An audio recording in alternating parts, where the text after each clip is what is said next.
Okay, magandang umaga sa inyong lahat. This is Justin Talk News PX. At bago tayo magsimula, gusto ko lang ilambing ng konti. Press naman yung like. Then try to share this video if you like this video. Then doon sa mga bagong nanonood dito sa Justin Talk News PX, you have just passed by. Pindot naman yung subscribe. Okay, so ano bang napakahalagang bagay na pag-usapan natin ngayong umaga na ito? Marami tayong i-discuss na topic na pagka kumentuhan natin, bigyan natin ng ating komento, ating idea or ating opinion, ating pananaw sa mga bagay na sa tingin natin ay napakahalagang pag-usapan dahil ito concerning the situation, concerning the welfare ng ating mamayang Pilipino. At ito siguradong makakaapekto sa ating lahat. At simulan natin itong post ni Senate President Alan Peter Cayetano. Nagkaroon siya ng isang mensahe sa kanyang FB page. Ito ay kinukumentuhan niya yung mga pronouncement ng dalawang senator na nagsasabi na merong napipintong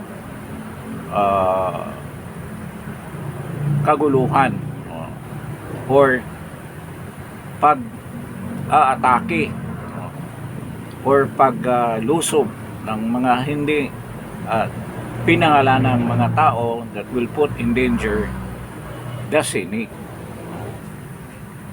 Sino ba itong nagsasalita na mayroong mga bali-balita at yung balita na yan, yung impormasyon na yan ay isang intelligence report galing sa isang ahensya ng pamahalaan na ito yung binasihan nila sa balitang yan na mayroong threat ang Senado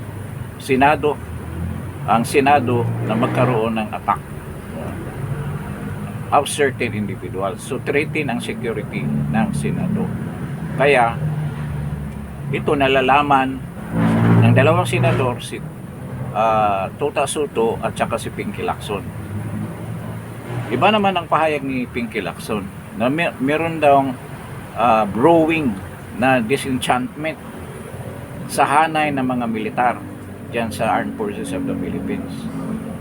Meron daw brewing, umabot na sa battalion level. Ibig sabihin, hindi lang doon sa mga squad, mga platoon, umabot na sa battalion. So, buong battalion na ang nagkaroon ng pagkabalisa dahil dito sa mga nangyayaring mga expose dito sa Senado. Kasi ang gustong ipresenta ni Senator Lacson dahil sa kaguluhan diyan daw sa Senado, kaya itong mga militar ay nagiging anxious. Nagkaroon sila ng pagkabalisa. So, ibig sabihin, they are affected by the current circumstances surrounding the situation diyan sa Senado. So yun ang ibig niya sabihin. Tuklasin natin yan, yung lagi niyang minimensyon na kaguluhan. So yun ang sabi ni Lacson. So there's a threat. Pero wala siyang binigkas kung anong intelligence agency ng ating pamahalaan ang nagbigay ng ganyang report sa kanya. Ito lang ay naririnig niya on the ground doon sa mga sundalo mismo, sigurado sa mga opisyal. Yan ang sinabi niya. So si Tito Soto nagsabi na maraming balita o mayroong report. Actually nagbabalita nito ay ang NBI, si Matibag. Ang nagsasabi na under threat ang Senado sa kanyang security. At nakapagtataka, ito ang binigkas ni Senator Cayetano sa kanyang post. Bakit galing sa isang agency na hindi naman yan ang specialty niya na magkaroon ng siyasat ng mga national security issues or national security threat or events na pwedeng mangyari? Bakit galing sa NBI? O, di ba, investigative agency lang yan, but not security on a national scale. Ito sana hinahandle ng NICA, yung National Intelligence Coordinating Agency natin, na handle ng mga ganyang very serious and delicate issues such as security ng mismong isang branch ng pamahalaan natin. Ako mismo magtatanong, bakit may treat ang Senado? Bakit atakihin ang Senado? Diyan ba galing ang problema natin sa Senado? Hindi naman merong mga tauhan dyan na involved talaga. Bakit hindi yung Kongreso or the lower court, lower House of Representatives? Bakit hindi doon? Na mas maraming involved doon kung ang concern nila is about dyan sa corruption na nangyayari. Bakit ang Senado? Kaya nga, tinatanong ni Senator Cayetano, bakit dalawang tao lang ang nagkaroon ng information? Hindi ba involved ang dapat ng lahat ng mga senator? Kasi sila ang maapektuhan kung mayroon mang totoong threat. Yan ang tanong ni Senator Cayetano. At bakit galing sa NBI? Na itong NBI maraming ginawa dyan sa Senado. Gustong aristohin si Bato. Nagpadala ng mga na mga NBI agents para kukunin si Bato at guluhin ang Senado. Nagkaroon pa ng enkwentro between the USA at ang mga NBI, at ngayon pilit na dinideny ng NBI na hindi sila pumasok. At ngayon galing sa kanila yung impormasyon na yan. Kaya nakakakaduda sa isang direktor na nagpapahayag na ng kanyang political inclination na sa tingin niya ang Senate President ay ang acting President na si Gatchalian. So meron na siyang political motivation. Kaya totoo talaga ang mga haka-haka at mga sinabi na klaro naman ngayon ay nahahayag na political operator ito si Matibag, na linagay lang dyan para ang Malacanang matupad ang kanyang gusto. Kasi hindi nga nila ginamit yung militar para mag-suppress dito sa mga kalaban ng administrasyon. Kaya nga, ang sabi ni Senator Cayetano, dalawa ngayon ang Senado. Ang Senado ng Malacanang at ang totoong Senado ng Pilipinas. Yun ang side ni Senator Alan Peter Cayetano, ang Senado ng Taong Bayan. Si Gatchalian ay under the noses of the Senate of Malacanang, under the auspices, ng protection or tutelage, o sumusunod siya sa kagustuhan ng Malacanang. So ang mga tao aware na dyan. So itong balita ni Matibag na galing lang sa kanya, hindi naman wala namang coordination with any other national intelligence and security agencies like the NICA, like the ISAC at iba pang mga intelligence agency, ay walang coordination at wala siyang sharing ng information. Hindi naman sinishare sa kanya yung information, galing lang sa kanya yan. So this is a plan, this is a script na gusto nilang gagawin para ipasara ang Senado, or sa salita nilang lockdown. Pero para sa akin, para maintindihan ng mga mamamayang Pilipino, pagsasara yan. And this is a very serious incident kung mangyari yan. Dahil tulad ito doon sa martial law. So, ang mangyayari niyan, nung unang martial law ni Marcos Sr., ganyan na ganyan. Ila-lockdown ipasara. Pwede rin gagawin nila na selective ang taong papasukin nila dyan para the ultimate goal, para hindi malaman ang katotohanan at hindi matuloy ang hearing ng Blue Ribbon Committee ni Senator Marcolita at Senator Pia Cayetano. Yan lang ang kinatatakutan nila. Ayaw nila na patuloy yung bleeding sa kanilang side, na patuloy na bubunyag ang kanilang korupsyon, ang kanilang paglustay ng pera ng flood control. Ayaw nila yan tuloy-tuloy na maibunyag. Ayaw nila ang katotohanan. Yun ang sinasabi ng karamihang mga tao at alam na natin ito. Nakikita mo yung nasa labas ng Senado, yung mga bakod na ilalagay na nila. I don't know kung ngayon ilalagay na yan. Then, pati yung mga barbed wire.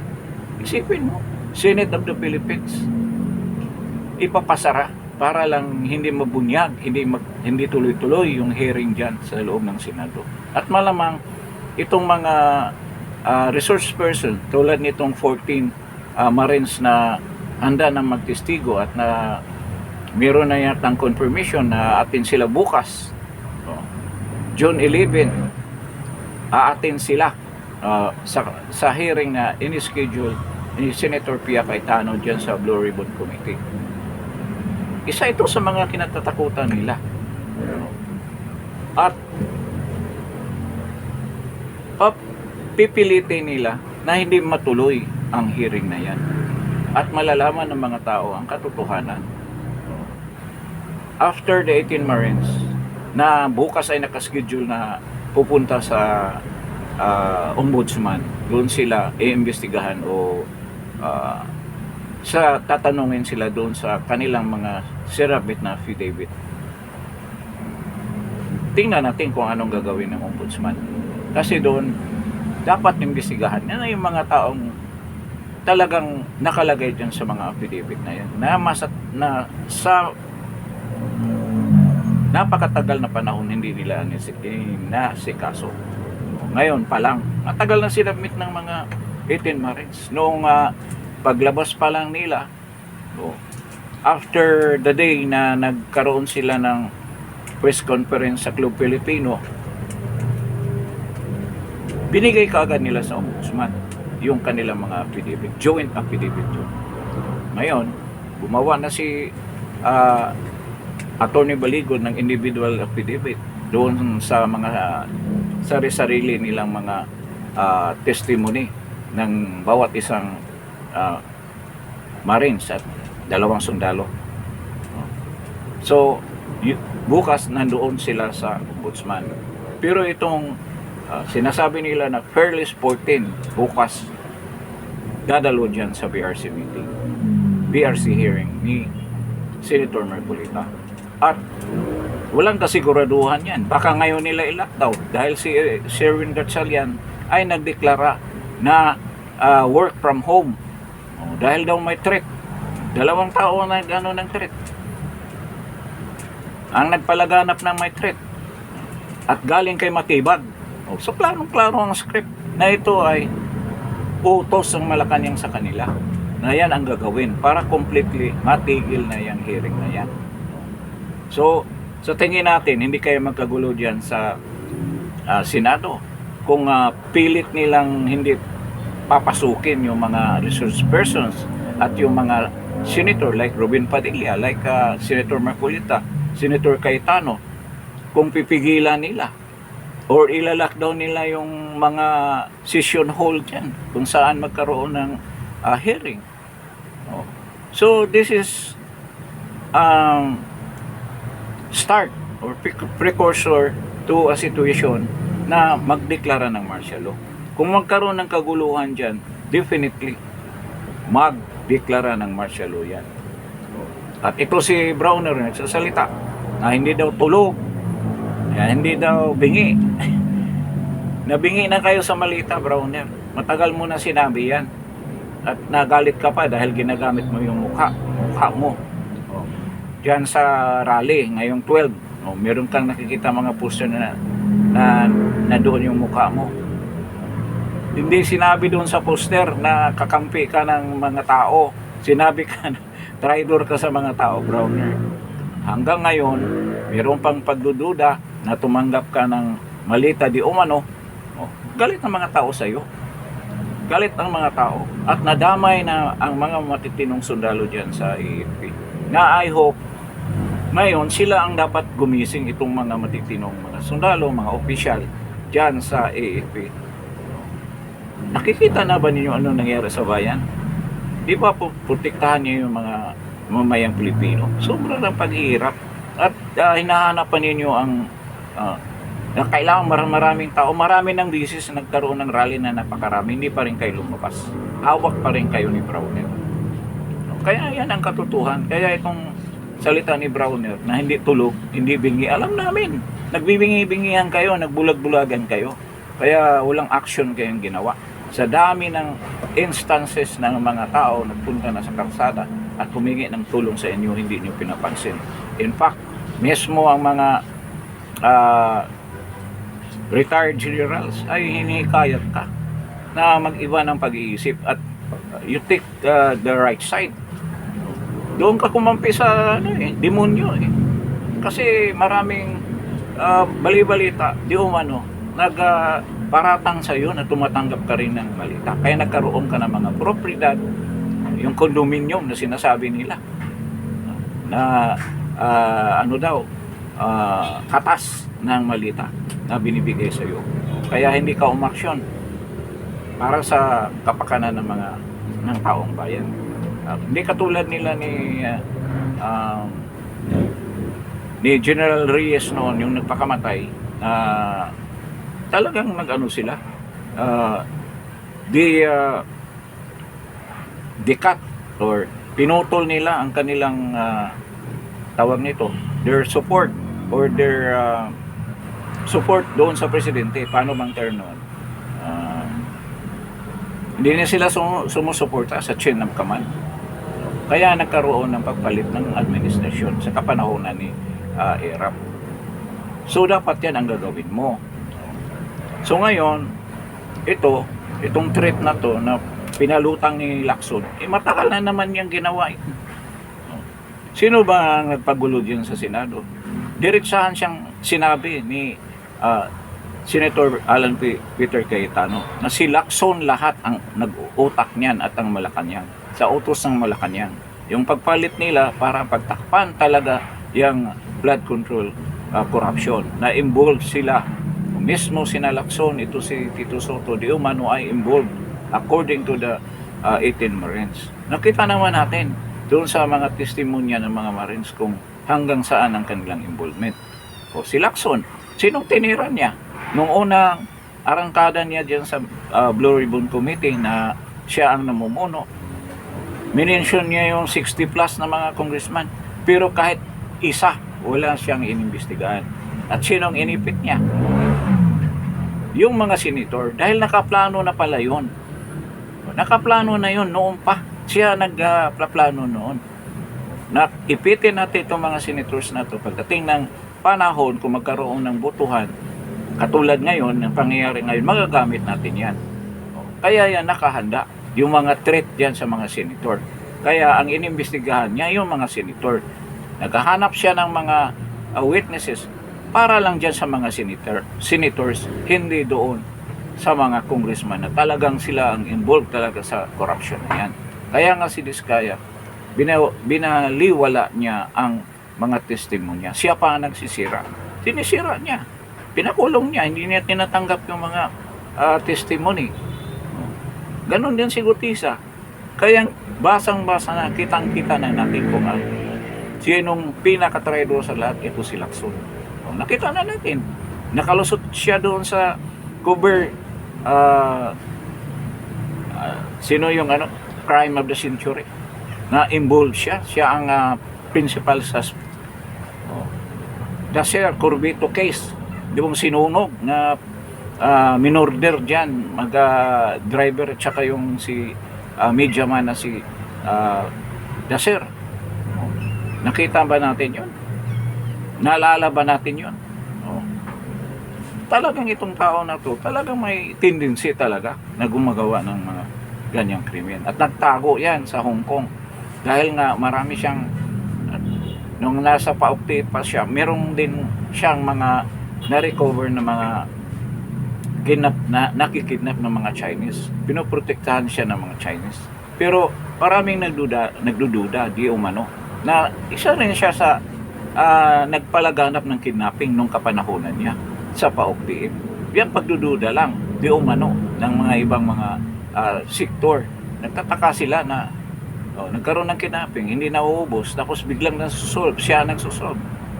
Kaya ito si Lacson, marami na talaga sa history natin, nakakalimutan lang dahil sa mga ginagawa niyang pagpakunwari dyan sa Senado. At maraming nalulukol yan. Diba, involved din yan sa pag-smuggle ng mga bakal. Diba? Asimento. Technical smuggling, yung kasama pa yung anak niya. Kapanahon na ni-file doon, di ba nagkaroon ng kasong ganyan? Senador na siya noon. At umabot pa sa ganito, hayagan na talaga ang kanyang pagprotekta ng mga magnanakaw dyan sa Malacanang dahil involved siya. Involved siya dyan. Binibigyan sila ng pera ng eleksyon pa lang kasi alam ni Bangag na magagamit talaga. Alam ni Lisa Tanas at saka itong si Bangag na talagang darating ang point na magagamit nila si Lacson kahit hindi pa noon ay senador. Kaya dumating na itong punto na to. Siya rin na nagbabalak niyan. Ngayon, kinakante niya yung AFP. Malamang, dalawa lang ang reason niyan. Either yung Sina Browner ang gagamitin para magdeklara ng martial law. Di umano, idea lang yan. Opinion lang natin yan. Para naman kung gagawin niyo yan, yung pangyayari niyan, mapipreempt natin ang mga gagawin ninyo. Malamang yan ang gagawin nila. So kung magkaroon ng kaguluhan dyan, kaguluhan dyan sa Senado, pwede lang sila magdeklara ng martial law. Ito, parang pinain nga nila yan si Erwin Tulfo na magsalita ng ganyan at magagalit yung mga kapatid nating mga Muslim dahil nga sinama si Robin Padilla at si Marcolita ay ang nagagalit din yung mga Iglesia ni Cristo. Parang pinain siya si Erwin dyan para darating sa punto na yan na maraming taong magagalit. Dapat naman magagalit sa mga tulpo na yan. Dapat tuldukan na ang mga tulpo. Hindi na yan pahawakin ng anumang posisyon sa gobyerno. Dahil mga walang hiya yan. Mga barumbado yung hayop na yan. So ngayon, ito, hinahantay natin kung anong move. Bukas ang hearing dyan sa Senado, malalaman natin sa araw na ito kung tuluyan na ilalagay nila yung mga barbed wire. At yung laging sinasabi ni Erwin Tulfo, mayroong QR code. Gusto umatin yung mga Marines pala. Kailan ba yun? Nakaraang 2 araw nung sila maghihiring nung Lunes. Pero ano nangyari? Sila pala nagde-delay, ang tagal ng mga Marines na makapasok. Kung wala pa si Robin Padilla, hindi makapasok ang mga Marines dyan sa Senado. Almost 90 minutes daw sila. O 90 minutes, ilang oras yun. Na bago sila nakapasok. At pinutol kaagad ni Erwin Tulfo ang kanilang consultative meeting. Ayaw nilang magkakaso ng usurpation, kaya pinatigil na nila. So ito yung mangyayari sa tingin ko ngayon. Talagang isirado totally yung Senado. Kaya nga nagdeklara ng work from home. Ang tanong dyan, pipigilan ba nila ang pagpasok ng mga senador sa yung totoong Senate of the Philippines? Senator Cayetano. Hindi kaya magkagulo yan kung hindi nila papasukin. O kasama na yung mga Senate resource person sa Blue Ribbon Committee na ikakandak ni Senator Marcolita. Itingnan natin kung anong mangyari bukas. Ngayong hapon, malamang magdeklara na yan ng lockdown. papasara dahil may threat galing kay Matibag. Sipin mo yan. Ganyan kawalang hiya yan sa Matibag. Kaya kawawa yung NBI nagamit yung institusyon na yan para dito sa kagustuhan ng Malacanang. So, yun ang mga tanong.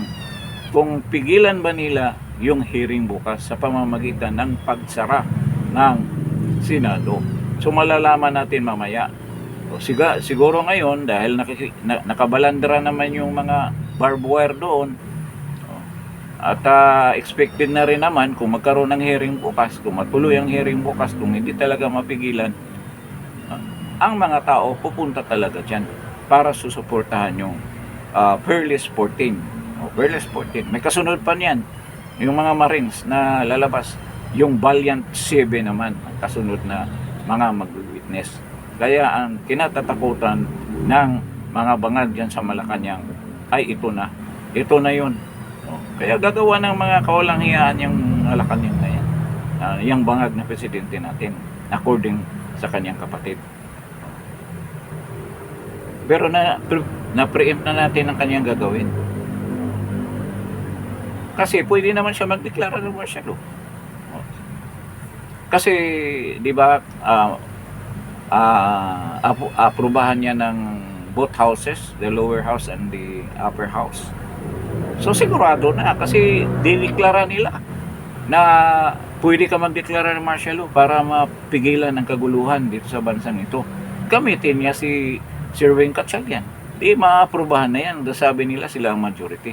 Pero 2/3 ang kailangan dyan kung magdeklara ka ng martial law. At may time limit yan. Baka sabihin 1 year o 2 years. O, di ba? Di wala nang eleksyon yan kung 2 years. 2 years. Payagan, may reason na 2 years para maayos natin ang ipalabas nila yan na maayos ang ekonomiya, naghihingalong ekonomiya ng ating bansa.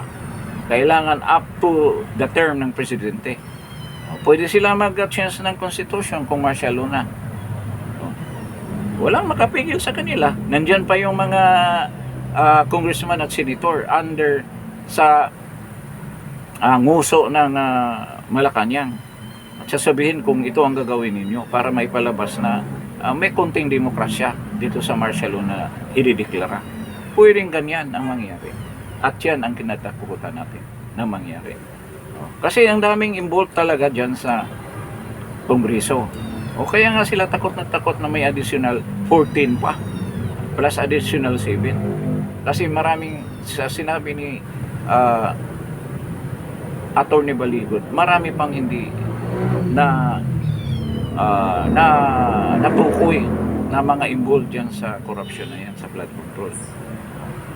Kaya takot na takot sila. Kaya ang possibility hindi lang dyan sa hindi lang sa pagpasara, ang martial law talaga ang idideklara. Matuloy yung hearing ni BP Inday Sara. Anong gagawin ni BP Inday Sara? Sigurado nga nang convicted siya kung martial law na. Atin pa ba siya? Haharap pa ba siya dyan? Yung mga abogado, wala sigurado makonvict na si BP Inday Sara. At sigurado nang magkaroon ng Constituent Assembly kung yan ang mangyari. Kaya sa tingin ko yan ang solusyon nila. Magdeklara ng martial law, patuloy pa rin yung ipatuloy pa rin yung Kongreso, yung Sham, yung Peking Senado na under ni Gatchalian para ipapakita sa labas ng bansa, sa buong mundo na functioning pa rin yung demokrasya sa Pilipinas but under martial law. Di ba? Nangyari yan kay Marcos noon. Ang parlamento niya, martial law pa yun. Hindi pa na-lift ang martial law. Kaya nagpalit sila ng parliamentary form of government. Lahat na yan, inapuint ni Marcos. Yun din ang the same script ang ginagawa. The same pattern. Yun din ang gagawin yan. Buo pa rin yung Kongreso. Diyan pa rin yung mga buhayang mga congressman na yan. At ang Senado. Itong bagong Senado ni Gatchalian. Yun ang gagawin nila. At there's a big possibility. Ito idea lang opinion lang. Huwag kayo opinion ko ito. Idea lang natin to na pwedeng mangyari. Scenario playing lang tayo. nagkukwentuhan lang tayo, anong possible na mga senaryo na mangyayari. Once magdeklara na sila ng martial law, na existing pa rin yung Senado at ang Kongreso, pwede yung mga against na mga senador, diretso kulungan yan. Arrest and seizure order tulad na nangyari nung kapanahunan ni Makoy Senior. Wala nang habeas corpus, wala na yan. Lalong maging limdak yung yung judiciary natin. Wala nang silbi yan. Military junta ng mamumuno dyan. Or yung mga korte natin under threat lagi. Under threat yan. Kaya hindi sila makapag-desisyon na fair at ang tamang hustisya ang kanilang ipalabas sa kanilang mga desisyon. So yan ang worst na mangyayari. Ano kaya kung mangyari yan? Ilang porsyentong mangyari yan? Alam natin tong mga ugali ng mga bangag. Once maipit yan, lalo yung maghanap ng paraan na lulusot. At ito na yun. Talagang lulusot yan. Kaya nga, tama yung ginagawa ni President Duterte. Huwag mong palusutin. Huwag mong bigyan ng pagkakataon na lalaban sa'yo. Yan talaga ang ginagawa ng mga bangag. So, ito na ngayon. Dahil mayroon nga tayong administrasyon na bangag, yun na nangyari sa atin. So, sa tingin ko, as an political observer, since martial law pa, martial law, People Power 1, martial law, nung diniklara ni Makoy yan, noon, ayan si Lacson sa Cebu na-assign. Ang daming, mahilig gupit ng mga buhok ng mga lalaki. Kasi noon, kapanahunan ng details, Taho, Led Zepp, yung kapanahunan ng mahaba ang buhok ng mga kabataan noon. Kaya yun ang pinag-initan niya dyan sa Cebu, sa Metrocom pa yan. Kaya nakikita na natin ang mga taong to, ba't nagtagal, no? They stayed in power and wreak havoc dito sa bansa natin. Kawawang Pilipino, parang kulang talaga tayo sa dasal. Parang kulang tayo sa faith. Lagi tayong sina-challenge ng Panginoon. Na binibigyan tayo ng maraming mga challenges na matitindi, na naapektuhan tayo lahat. So I don't know kung kailan ito mag-end, kasi marami sa atin mga plastic na nakakalimutan na natin ang ating Panginoon. Karamihan, marami, dahil nga sa teknolohiya, sa mga impluensya galing sa labas, na ina-adapt naman na ating mga kabataan. Tingnan naman natin mga kabataan ngayon, nakakasyak. Tayo ang sa Asia highest age rate natin napakataas. Kita mo ang pagiging bang term yan, padalos-dalos ng ating kabataan, na nasalak sila sa ganitong mga karamdaman. Nakakahiya. Thailand noon ang number 1, tayo ngayon ang number 1. That's a report from the World Health Organization.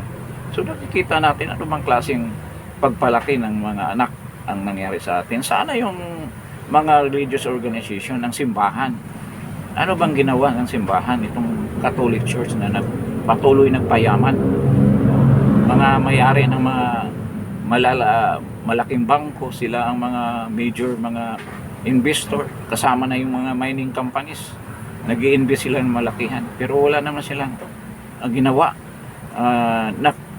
Nakikita natin na nakakatulong dito sa pagsabata ng korupsyon dito sa bansa natin. Ang nangyari, kumampi pa sila. Maraming mga pare kumampi kay Bangag. Binaspasan pa ni Tagle si Tagle ba nagbaspas niya? Lumukod pa doon si Tambaluslos. May kasamang malita yung sigurado. Kaya nakita natin, sabihin ko ako ay Katoliko, pero talagang pinapatawad ko na yung mga pari at obispo na yan. Kasi alam ko ang kaplastikan nila eh. Parang kapanahonan ito ng Kastila. Sinisira nila yung reliyon. Hindi naman ito, hindi naman sila ang reliyon na Katolik. Roman Catholic, hindi sila ang nagsisira, itong mga pari at mga obispo na to na namumuno ngayon dito sa Pilipinas. Ganyan yung mga yan, kaya maraming nga nag-alisan dyan, pero as a respect doon sa mga parents ko, hindi ako lilipat ng religion. Ipaglaban ko na maayos ang patakbo dyan sa religion na yan. Di ba? Na magkaroon ng mga ibang sistema na gagawin ng religion na yan. So, ganyan yan. So, patuloy tayong magdasal na makamta natin ang kalutasan sa mga hinaharap nating problema ngayon. Sobrang bigat ng problema, pero kung tayo ay manalangin sa Panginoon at gagawa tayo ng aksyon para makamit natin ang totoong pagbabago sa bansang ito. Alam naman natin, kung righteous ka na pagkatao, alam mo kung saan ka kakampi. Siyempre, hindi ka kakampi sa demonyo.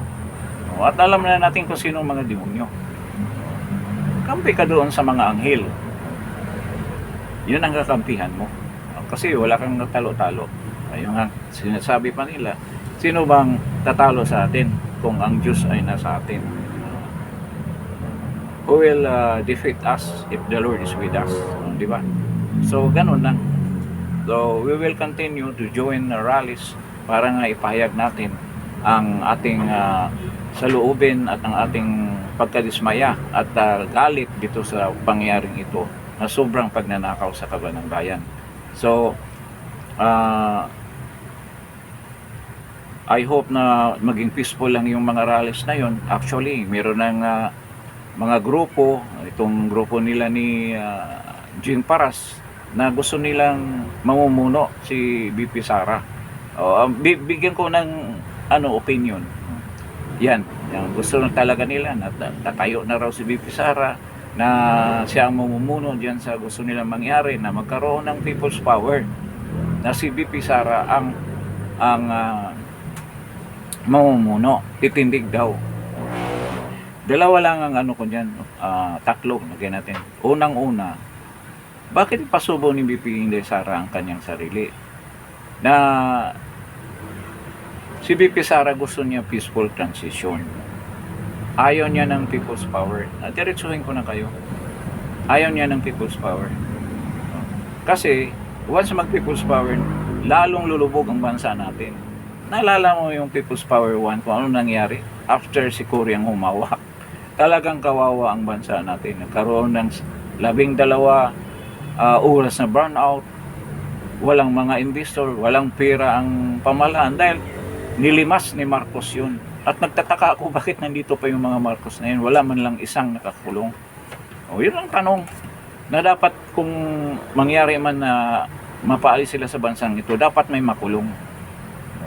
Pwede nga, kulungin na lahat para hindi na makabalik. Ngayon,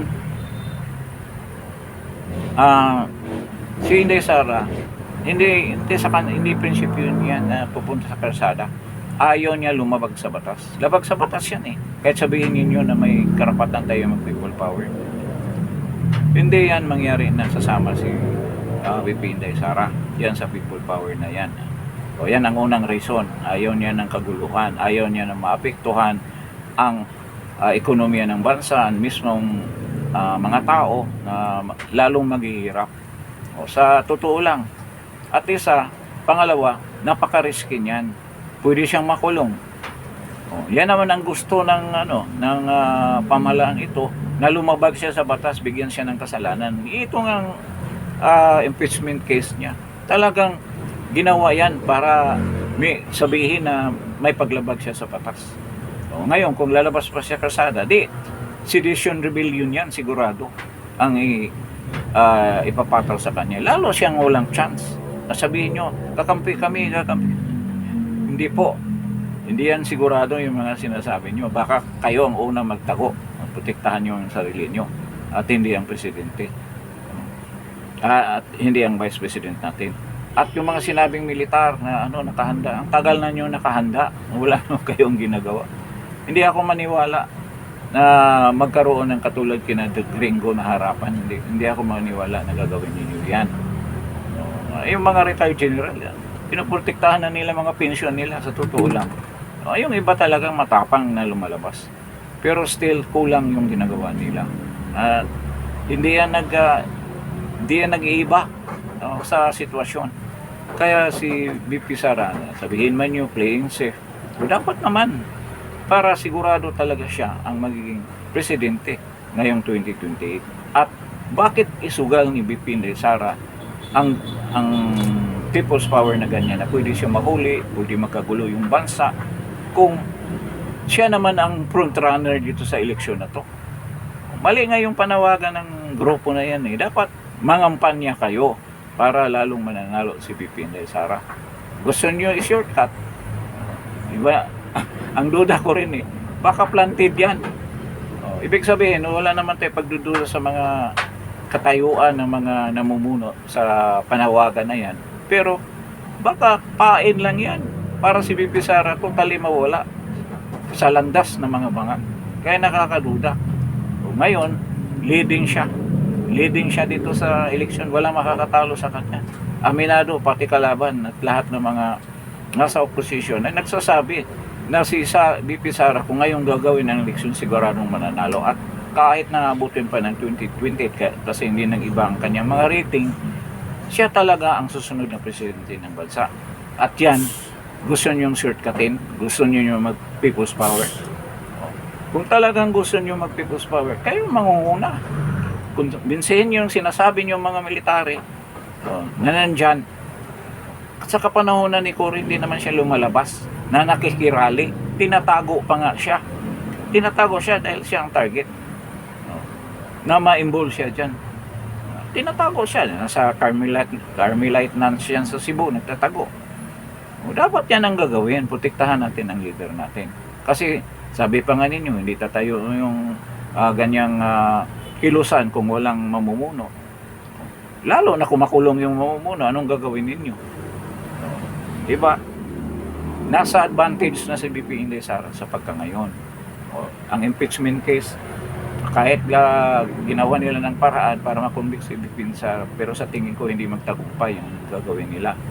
Kaya bakit i-rest natin ang tsansa, na napakalaking tsansa na si VP Sara maging presidente ng bansang ito? At kung siya man, kung ilagay natin ang people power ay magtagumpay, kawawa naman ang susunod na presidente. Kung si VP Sara, talagang sirang-sira ang ekonomiya, lahat. Mahirapan na tayo to build this country back to a progressive situation. Back to square one tayo kung merong at least merong people power na sinasabi ninyong ganyan. Hindi masama yan. Maganda yan. Nakahanda yung mga tao. Dalhin lang ang pangalan ni Inday Sara. Pero wag siya i-involve dyan, wag siya iharap dyan. Para maging safe naman siya. Kayo ang mamumuno dyan. Kayo mga leader na yan. Yung military na sinabi nyo, may military component na kayo. Samahan kayo ng mga tao. Kahit ako, sasama ako dyan. Sa ganyang moment. Pero wag nyo ipahamak ang ating Vice President. Dahil siya lang ang pag-asa natin. Diba? Mali yan. Diretsuhin ko na mali yung gagawin ninyo. So, hindi ako pabor dyan. Dito ako sa peaceful way. Magiging magiging hadlang doon sa totoong desire natin na magkaroon ng eleksyon, magkaroon ng botohan at peaceful transition. So, ganyan lang. So, pero kung talagang tutuhanin ninyo yan, wala tayong magagawa. Kung hindi, because we love democracy and freedom, at di naman bawal ang people power, sasama tayo dyan. Pero kung isama nyo si VP Sara, hindi yan magandang idea. Okay, so yan lang yon ang opinion ko with regards to sa panawagan. So panawagan na yan. So idea ko lang yan. Kung meron kayong ibang idea, you're free to defend, to say what you think. Free country pa naman tayo ngayon, meron pa tayong freedom. So we still have our right to speak and a right to hear our opinion and views and ideas. So ganyan lang. So, I think hanggang dito na lang tayo for this episode. Maraming salamat sa dumalo dito sa Justin Talk News Speech. At sana bago kayo umalis dito sa Justin Talk News Speech, pindot naman yung like, paki-share, and then para sa mga bagong dumalo dito sa Justin Talk News Speech, paki-subscribe. So maraming salamat sa pagdalo ninyo. Good morning at God bless po sa inyong lahat.